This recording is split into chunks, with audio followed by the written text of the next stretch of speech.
नमस्कार साथियों, स्वागत है आपका हमारे यूट्यूब चैनल में। साल का आखिरी दिन है आज और मार्केट की एंडिंग बढ़िया हुई है। मार्केट एक अच्छी तेजी के साथ बंद हुआ। सुबह बैंक निफ्टी ने भी अच्छी छलांग लगाई है आज पूरे दिन। निफ्टी 50 की हो गई 160। जोक्स है, लेकिन मार्केट ने बढ़िया अपडेट्स करा है और शुरुआत अगले साल की भी अच्छी हो क्योंकि इस साल का अंत अच्छा हुआ है। पूरे साल मार्केट ने रिटर्न नहीं दिया, लेकिन साल के आखिर में अच्छा पॉजिटिव के साथ बंद किया है। तो मुझे लगता है कि शायद 2026 भारतीय मार्केट के लिए बढ़िया रहेगा। आज इन्हीं अपडेट के साथ हम बात करेंगे। बहुत ज़्यादा चीज़ों पे बात नहीं करेंगे। आज हम केवल अपडेट पे बात करेंगे कि पूरे साल क्या हुआ है। पूरे साल कहाँ-कहाँ रिटर्न अच्छा आया है मार्केट से, ठीक है? उस पे हम बात करेंगे और डिफरेंट फील्ड में बात करेंगे कि एशियन मार्केट में क्या हुआ है, यूएस मार्केट में क्या हुआ है, यूरोपियन मार्केट में क्या हुआ है। उसके बाद एंड में भारतीय मार्केट में क्या हुआ है और क्या हमारी 2026 से एक्सपेक्टेशन है। क्या हम मान के चलें कि 2026 भारत के लिए अच्छा रहेगा? क्योंकि जैसे 2 साल भारत के लिए गुजरे हैं, 2024 और 2025 में कोई खासा रिटर्न नहीं आया। उसपे भी मैं बताऊँगा आपको डिटेल में कि कितना रिटर्न आया है 2025 में इंडेक्स में। ठीक है, इक्विटी में आप देख लेना क्योंकि उसी के कंपैरिजन में रिटर्न आता है, तो उस पे आप बात करेंगे। मैं फिलहाल शुरुआत करेंगे मार्केट अपडेट की कि एशियन मार्केट का रिटर्न की बात करेंगे। सबसे पहले हम क्योंकि एशियन मार्केट में बहुत अच्छा रिटर्न आया है, जितनी भी मार्केट रिटर्न आया है उससे कंपैरिजन करेंगे तो एशियन मार्केट में सबसे बढ़िया रिटर्न दिया है। तो हम एशियन मार्केट से शुरुआत करेंगे। सबसे पहले शुरुआत करेंगे कोरिया मार्केट की। तो कोरियन मार्केट में 75% का रिटर्न आया है। सबसे ज्यादा रिटर्न जो आया है वो कोरियन मार्केट में रिटर्न आया है। कोरियन का आपको पता ही है कि सेमीकंडक्टर और इलेक्ट्रॉनिक्स एआई को लेके बहुत ज्यादा रिटर्न कोरियन मार्केट में आया है। कोरियन का आपको पता है, सैमसंग भी कोरियन कंपनी है और मैंने आपको सिल्वर के बारे में बताया था, सैमसंग का सारा खेल बताया था। इसलिए कोरियन मार्केट में सबसे ज्यादा रिटर्न आया है क्योंकि सेमीकंडक्टर चिप वगैरह इसका जितना भी मैन्युफैक्चरिंग है वो कोरियन कंपनी करती है, कोरिया करती है। इसीलिए कोरियन कंपनियों का सबसे ज्यादा 75% का रिटर्न है। फिर हम ताइवान की बात करें तो 26% का टर्न दिया है ताइवान ने। ताइवान का भी पता है आपको, ताइवान को लेकर बहुत ज्यादा लड़ाई है, बहुत ज्यादा जंग चलती रहती है। जुबानी जंग चलती है चाइना और अमेरिका में। क्यों? क्योंकि आपको पता है ताइवान का भी यही किस्सा है। हांगकांग में भी 28% का टर्न दिया है। हांगकांग जो हांगकांग का इंडेक्स है हैंग और ताइवान का ताई एक्स है और कोरियन का कोपीएसआई एसपीआई। तो हैंग ने 28% टर्न दिया है। हांगकांग की मार्केट ने भी बढ़िया परफॉर्म किया है। चाइना के मार्केट ने थोड़ा कम परफॉर्मेंस दिया है, अच्छा रिटर्न दिया है। फिर भी हमारे भारत के मार्केट से तो बढ़िया ही है। 18% का रिटर्न दिया है शंघाई ने और जापानीज मार्केट ने 26% का रिटर्न दिया है। निक्की 225 की बात करें तो 26% रिटर्न दिया है। देखिए, जापानीज मार्केट का मैंने आपको बताया भी था। एक मैंने इस पे वीडियो भी बनाई थी जापानीज मार्केट को लेकर कि जापान पहले जीरो इंटरेस्ट रेट पे पैसा देता था, ठीक है। अब वो इंटरेस्ट रेट बढ़ा रहा है। तो इंटरेस्ट रेट बढ़ने की वजह से जो भी वहां से पैसा लेके बाहर लगाते थे लोग, अब वो पैसा वापसी जापान में आ रहा है।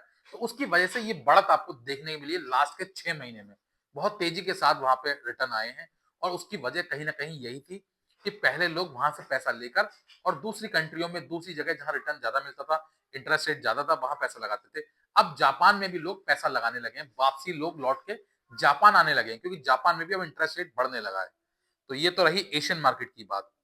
इसके बाद हम बात करेंगे सबसे बड़ी मार्केट यूएस मार्केट की बात।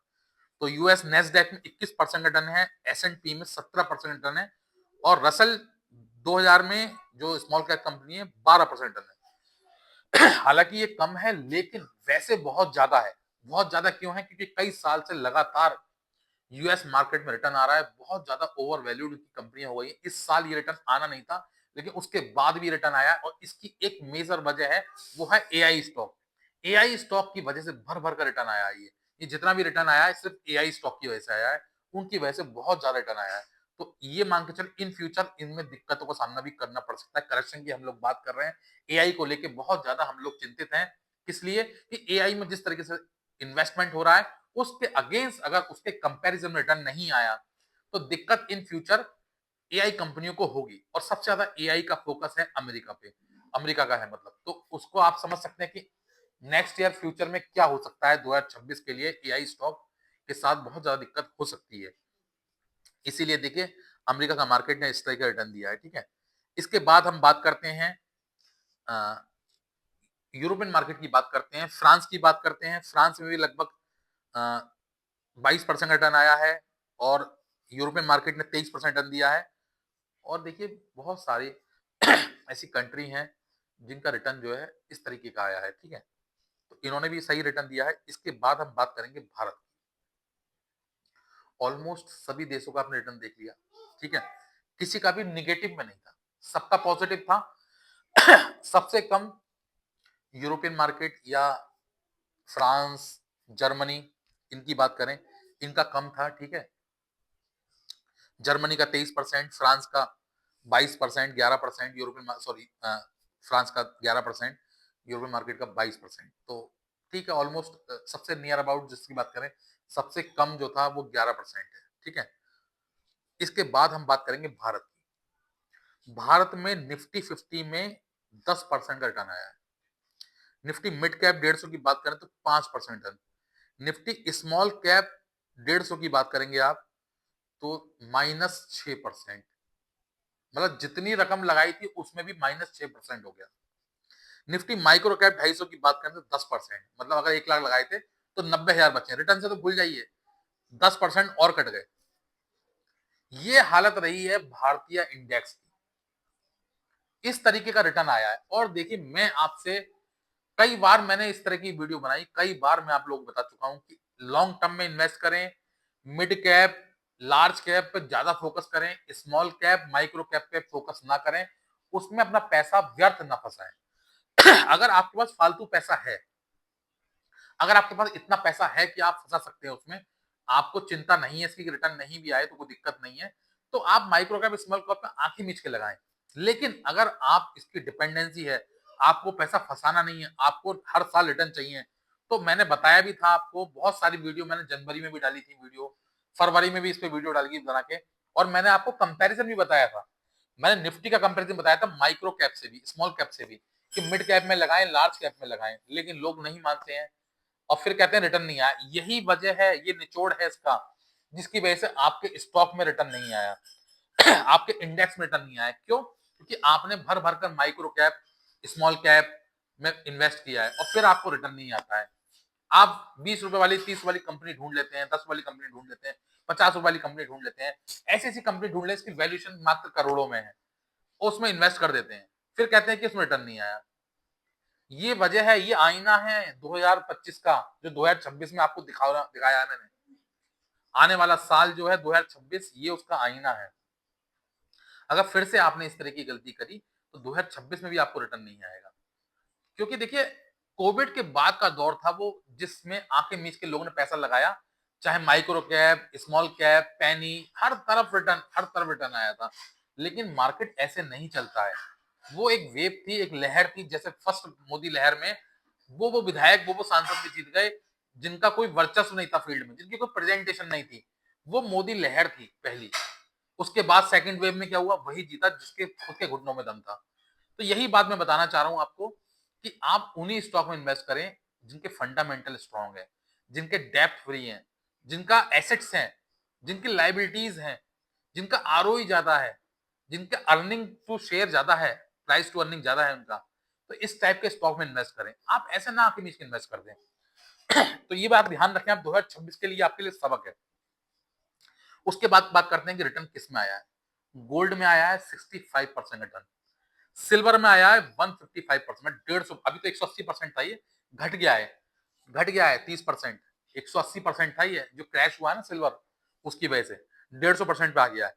कॉपर में 42% टन है, प्लेटिनम में 123% टन है।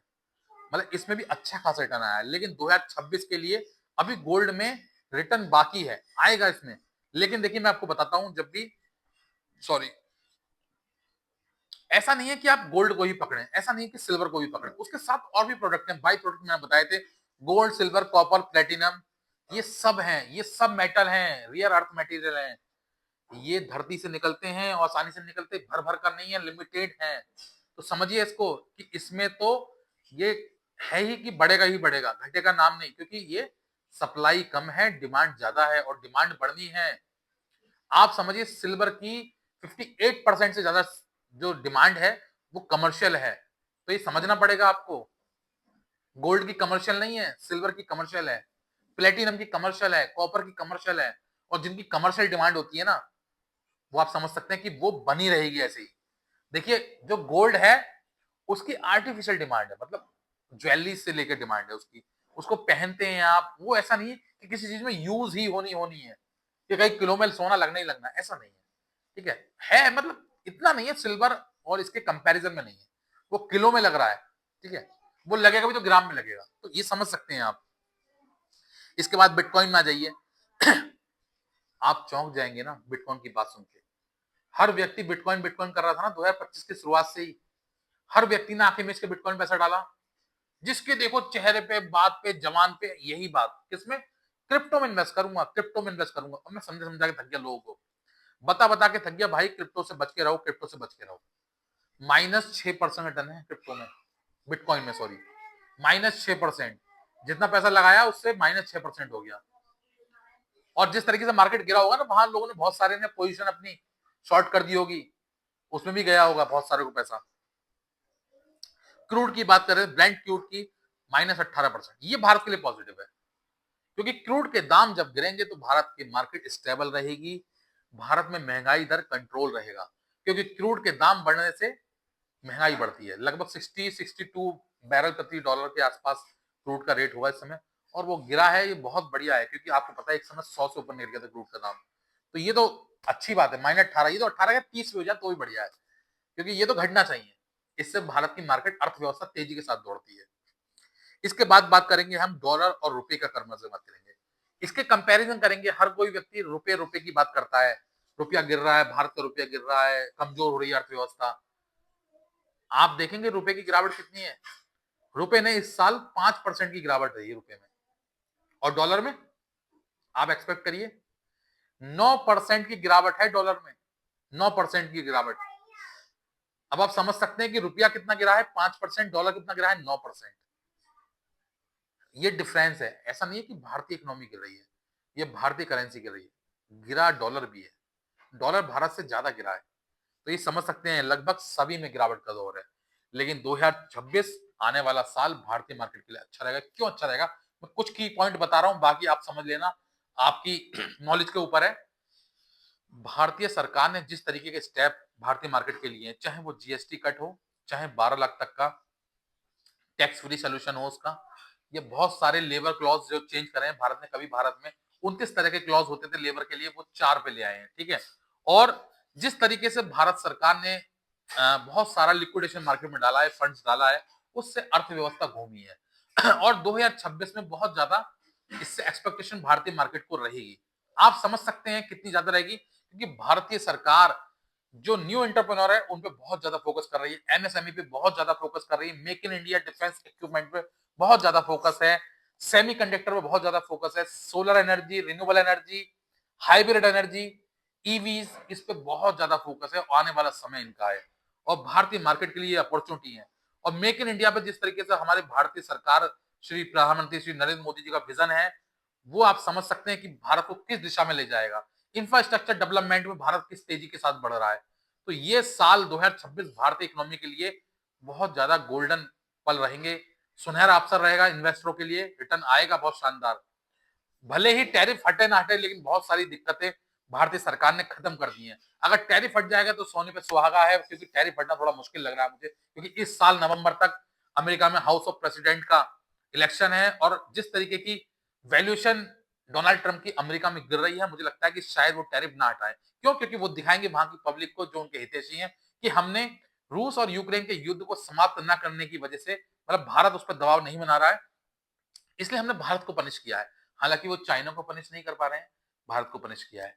तो वो दिखाएंगे, तो मुझे लगता है कि शायद भारत से टैरिफ ना हटाए वो।